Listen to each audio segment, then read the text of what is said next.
سیدنا و مولانا محمد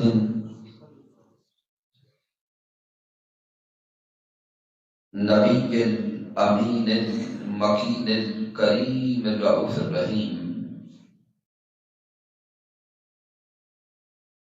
اما بعد فاعوذ باللہ من الشیطان الرجیم.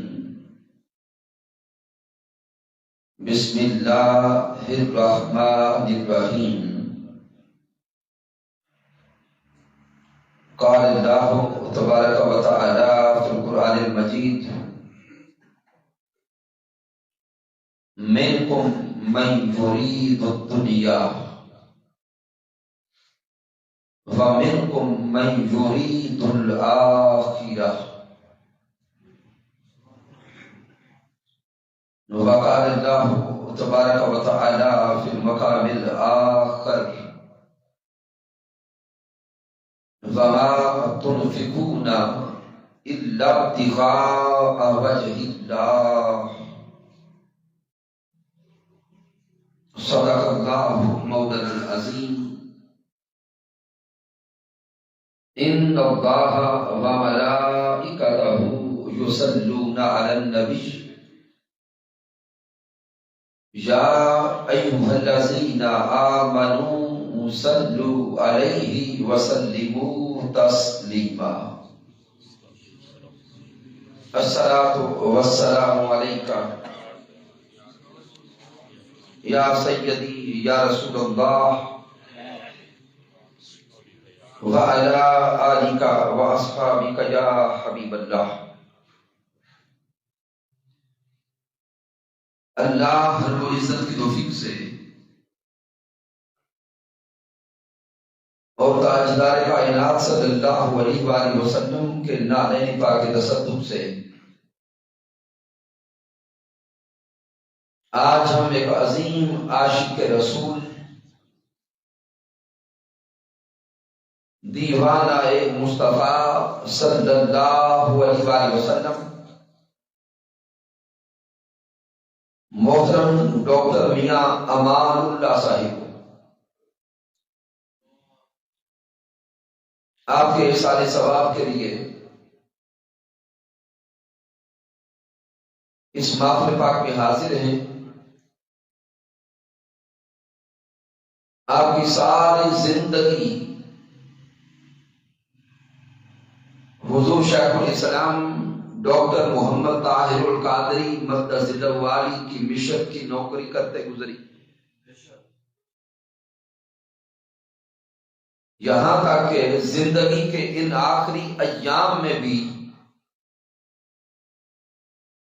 آپ صبح و شام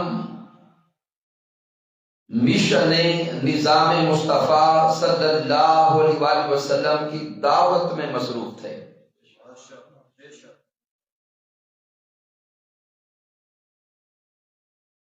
اچانک اس دنیا میں جو مالک کائنات نے وقت لکھا تھا وہ پورا ہوا.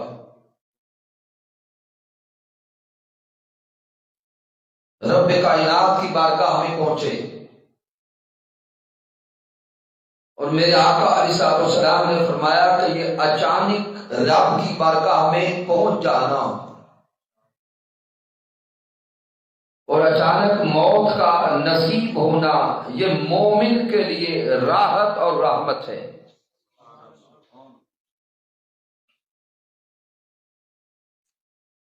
تو ہم رب کی بارگاہ میں دعا کرتے ہیں کہ مالک کائنات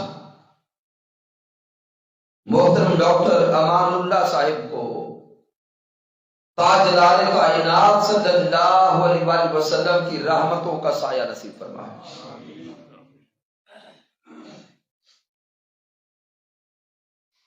میں حضور شیخ الاسلام ڈاکٹر محمد طاہر القادری مقدس والی کی طرف سے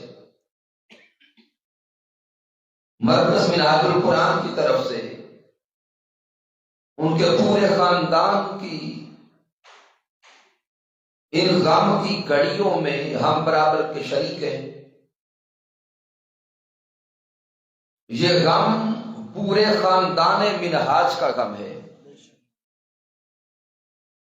بالخصوص ان کے صاحبزادے میاں محمد فیضان صاحب، میاں محمد فرحان صاحب، گھر کے دیگر افراد محترم میاں محفوظ صاحب، ڈاکٹر محمد حنیف جنجوعہ صاحب، رب کی بارگاہ میں دعا کرتے ہیں کہ مالک کائنات پورے خاندان کو صبر جمیل عطا فرمائے۔ تو سامعین محترم،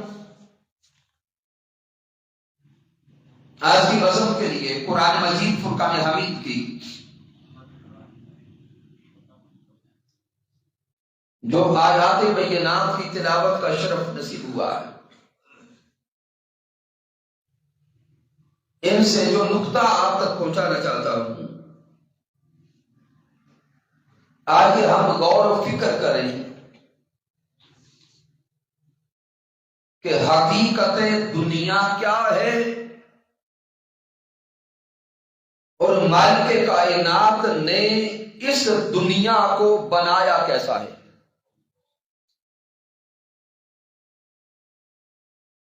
اور اس دنیا کو بنا کے پھر رب کائنات نے انسان کو اس دنیا میں بھیجا ہے۔